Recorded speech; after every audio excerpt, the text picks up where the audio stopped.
Welcome to another fantastic episode of Small Business Celebration Meat and Potatoes Live, the show where we do a deep dive with our guests to find out the information that you can use to grow a strong and profitable business. But we can't do this without our presenting sponsor or our location sponsor. At Oliver & Associates Real Estate, we know that buying or selling a home isn't just a transaction, it's a life moment. That's why they're committed to building relationships that last. They take the time to truly understand your needs, your dreams, your stories, so they can find you not just a house, but a home. Give Oliver Associates a call at 661-808-3444 or check them out at yourrealtor.us today. Today's Meat and Potatoes episode location is brought to you by Modern Gigi Gallery, an ultra-modern art gallery located in downtown Bakersfield, California, featuring the artworks of the modern abstract artist Johnny Ramos. Whether you're looking for artwork for your office, your home, or a postcard you can send as a thank you note, go to Modern Gigi Gallery located at 900 18th Street in Bakersfield, or give them a call at 661-374-7724 or email them at art@moderngg.com today. Welcome back to another fantastic episode of Small Business Celebration Meat and Potatoes Live, and we're going to do our deep dive into the world of AI. Yes, this is where the world is heading, whether we like it or not, kicking and screaming the whole way through. And in order to help guide us through discovering the humanity, if it's possible, of AI is Charles Sears, the partner with Torq MSP. Yes, that's Torq MSP. Welcome to Small Business Celebration Meat and Potatoes Live. Thanks for having me, Michael. Glad to be here. And for visionaries who don't know who you are you and what is it that you do? Yeah, so you introduced me as Charles Sears. I am a partner at Torq MSP, where we handle the digital marketing needs, IT managed service needs, and then now, as we're entering into the world of AI, a lot of the automations and agent building for local companies. What are some of the products and services, so for visionaries who don't know, that Torq MSP does with AI? Sure. So one of the things that we have rolled out is one of the things we rolled out last year was just expediting products and services using AI. So things like sales copywriting, for example, was one of the first, where it's difficult for business owners who maybe don't specialize in copywriting to pump out all their own content, right? But they can't afford the big, massive website budget. Right. And so that was one of the first things, is solving a lot of the content problems. And now you're getting into the graphics part of it as well. You're creating t-shirts online without having the models for another website. What are some of the visual things that you're doing for the marketing side? Yeah, so now with AI video generation, I mean, we're able to create, almost, we'll just call them very realistic, photorealistic images, videos, and produce better quality marketing content for what would have normally required a very large marketing budget in the past. Here's where it's getting fun, because your episode on the main show ran, 2 or 3 weeks ago? Sure, yeah, sounds about right. And we've been getting a lot of feedback from visionaries just like you. And some of the one topic that I really wanted to dive into is the humanity, the personal touch. Because I don't know about you, but it seems, I can tell when somebody has written copy that has been computer generated, or I've seen AI generated video, it's real obvious. Sure. What are you doing for your clients to bring the humanity, the personal touch back into AI so that it doesn't sound and feel like a computer? Yeah, so I would push back on the idea that you can tell. Okay. In some ways, so you wouldn't know if you couldn't tell that someone has written or generated something with AI if they were using industry knowledge and experience to modify that thing or to set it up in such a way that it wasn't noticeable or identifiable. That's the key right there. Is you have given the AI a starting point with the industry knowledge. Yeah. Why is this so important for the end result to be able to have a great starting place? Yeah, so the AI tools that we use today are generalist. They're made for the masses. Right. And so bringing your expertise to the AI systems and then guiding it the direction you want it to go, requires, if you want a good product outcome, then it requires having that level of knowledge and expertise already. How do you start the AI in the right direction? So, I use a specific prompting sequence that I've developed over the last 4 years. Okay, that you engineered? Yes. Wow. Yeah. And so, just for value add, right? I always start with the role. So I tell it, you're going to be this role. You're going to play this role. Oh, like a character.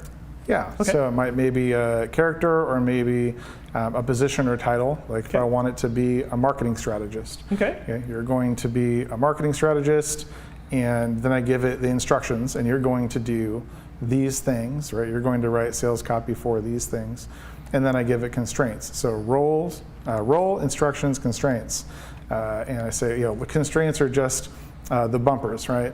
If you've been bowling, right? The left and right boundaries of what it can and cannot do, and that really helps refine down the end product that we get. So using the bowling analogy, you're describing for the AI the color of the bowling ball, the number of pins, the length of the alley itself, and then you're letting AI figure out the trajectory of the bowling ball to hitting the pins. Does that sound about right? That sounds very close to how we do it. Yes, and knowing what content or context to add in.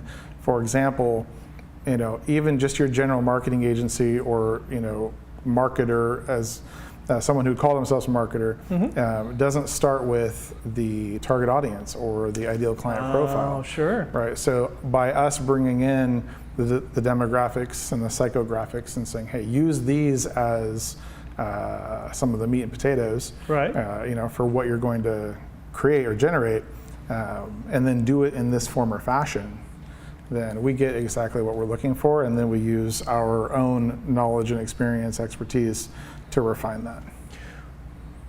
When you go through and you've created this look, and you've created this prompt, and you've created this end product, how do you sit down with your clients and take from the very beginning, how do you use this product to help your clients move forward in marketing? Because I have got to think that there are so many different opportunities out there. What are some of the things that you're using the AI to do now that you're able to use the bowling alley and you're able to figure out how to shoot the ball? So yeah, that's a great question. So whether we had AI or not, I've consulted now probably over 300 businesses here and across the nation on marketing. And what I found is that unless the business owner owns a marketing agency, right. They have limited scope in their understanding of marketing, little interest in understanding the scope of the marketing, and more interest in the outcome it produces. Right. And typically when they're working with someone like me, it's better that way. Right. If you show up to the doctor and you tell the doctor exactly what's wrong with you and how to fix it, sometimes maybe you hit the nail on the head, and then other times you might get some unintended consequences. Speaking of unintended consequences, how is AI changing the marketing landscape? It's definitely making it, so the first thing it's doing is it's lowering the barrier of entry. Right? So I do appreciate that AI in general is making it easier it's raising the bar a little bit. So that has been good. It's also lowering cost. So companies who might have had a smaller budget or no budget and need to create one can now produce much higher level quality content and advertising campaigns and such. But what are you doing to take it to the next level?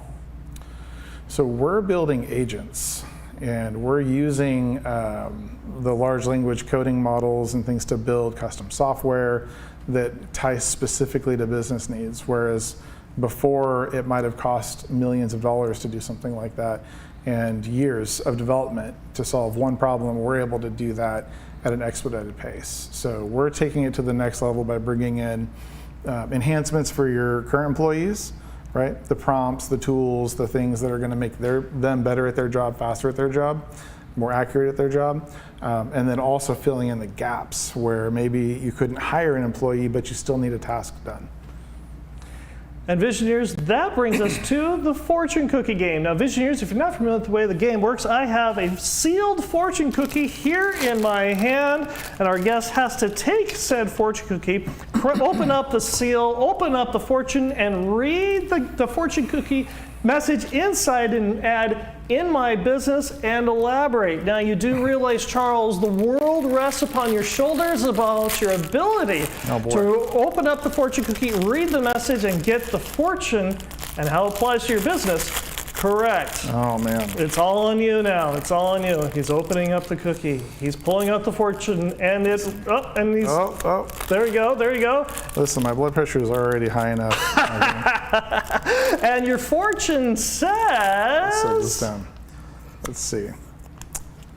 You will find solace in the creativity of others. In your business. In my business. How is that so? You will find solace in the creativity of others in my business. Well, here's the thing about creativity and creative people is that we weren't all born with that natural spark of creativity. And so sometimes, especially when you're busy under the stress of trying to go get client billing, trying to get new business, you don't have time to be creative. And that's where we step in as a managed service provider and help fill that need, that back office need, where we hire the team of creatives so you don't have to pay them their salaries. You can just come to us and we can provide that for you. Well done. You high five for a message well done. Now, Visioneers, if you've been watching the Meat and Potatoes for a while, you know that producer Emily has got a very unique skill set, so much so that she's got the entire second half of the show to go ahead and really grill Charles, grill him deep. Okay, maybe not, but definitely with a smile. And it's now time for questions by Emily.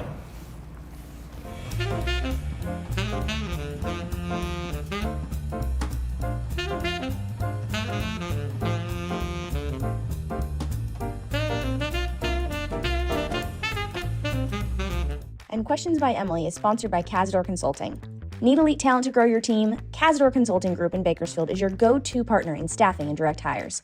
They don't just fill jobs, they build lasting partnerships by listening to your needs and delivering top-tier customer service.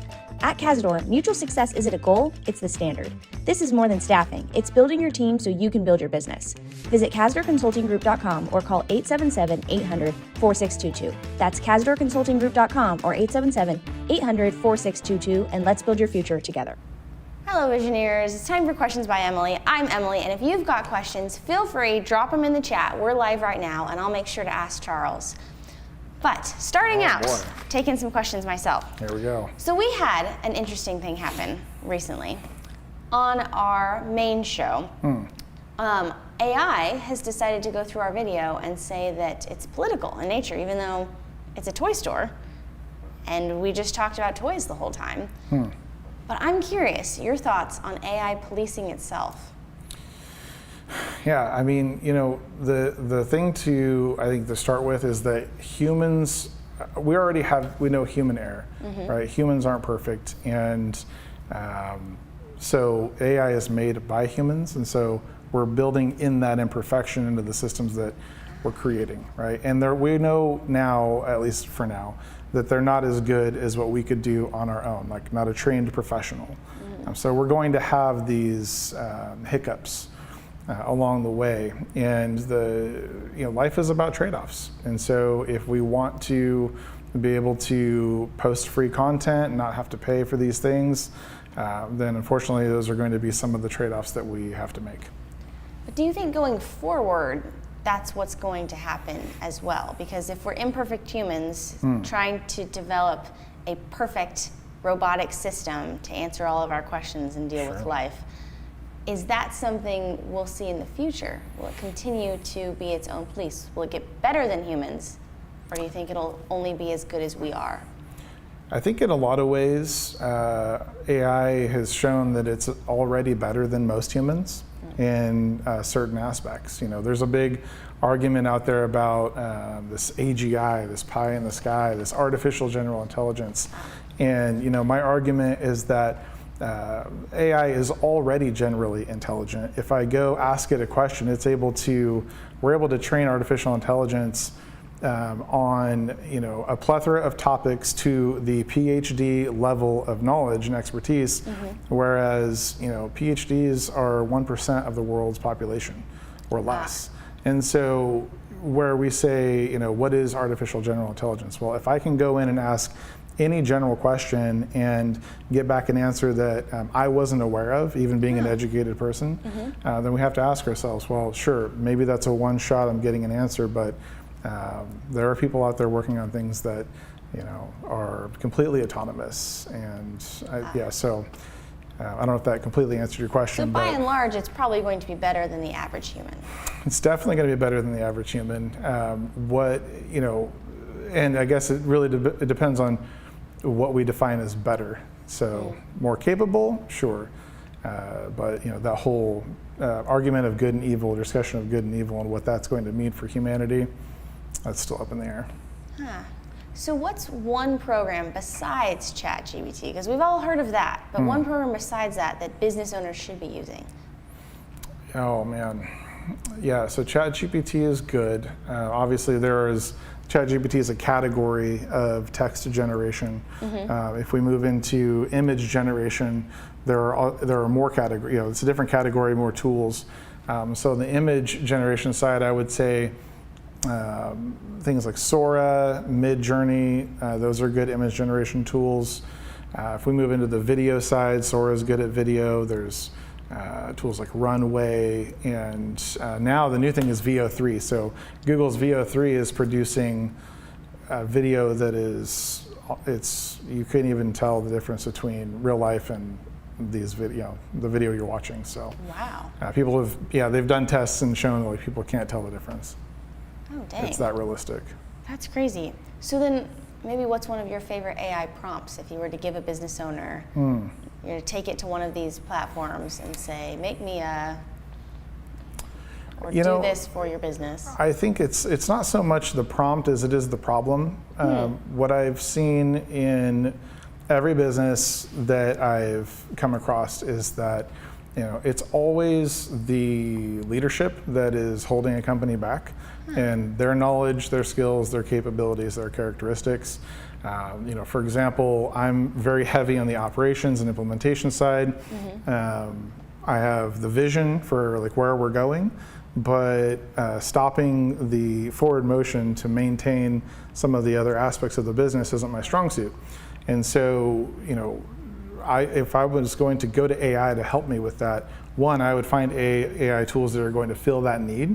But if I just want to know generally more, or maybe get a strategy on how to fix that, then that's where I would go. So I'd say, maybe I'm not so strong on managing the day-to-day finances. So how can I solve this problem? And then it can tell me, here are some positions to hire, here are some things you can do to your schedule to become more disciplined. And so general advice. So it helps more with the problem, and so focusing on the problem instead of the perfect prompt is going to be... Definitely. That's going to be more useful to your average person than trying to, I gave kind of my structure earlier on how to do that.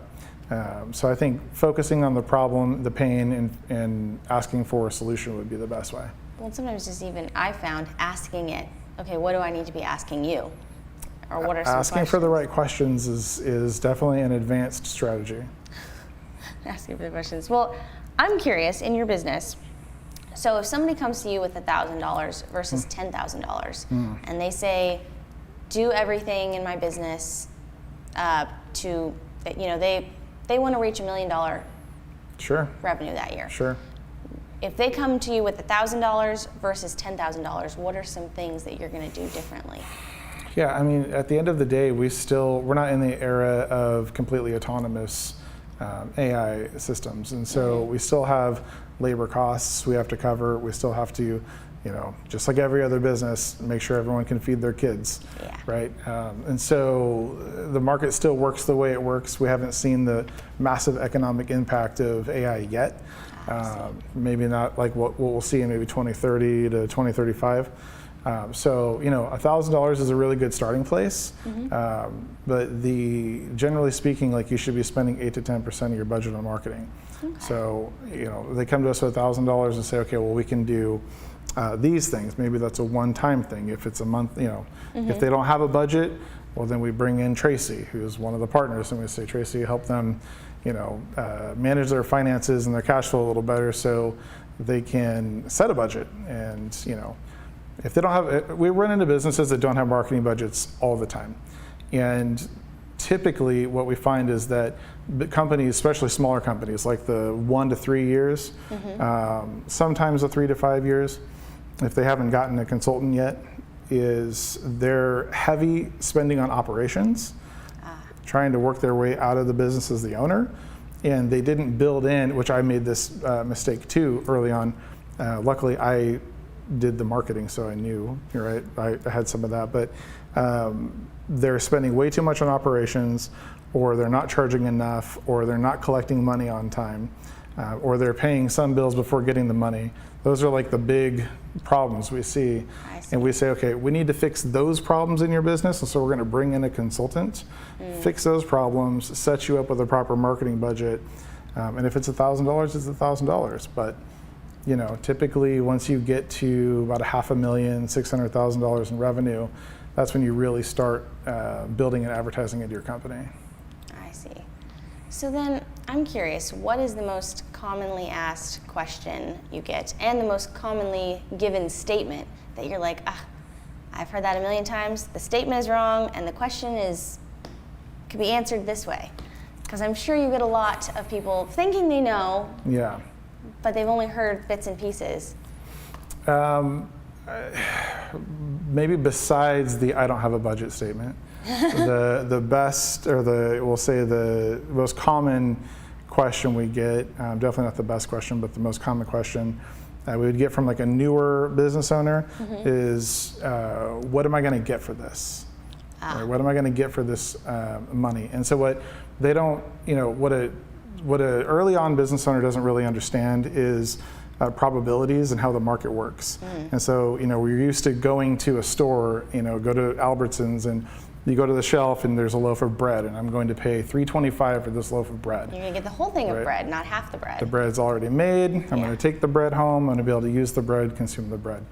And marketing, you're putting money towards attention.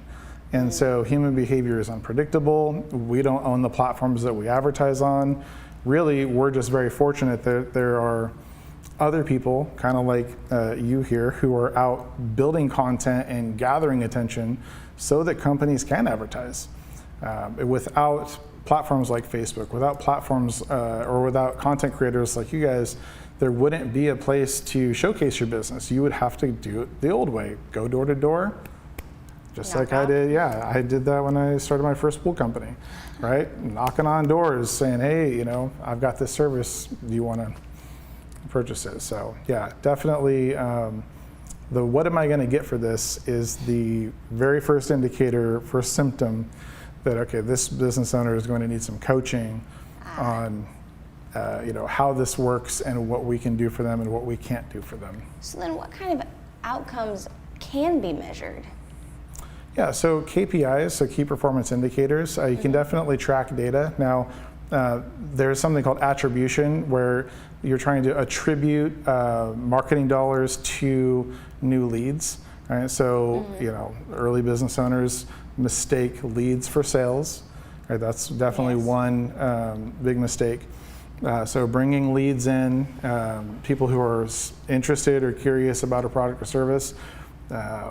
So attribution would be, we spent this dollar on Facebook or this $100 on Facebook, and out of that $100, how many leads actually came through, right? And so a lot of, or one of the biggest mistakes that people make, business owners make, is they say, well, I spent $100 and I got no leads.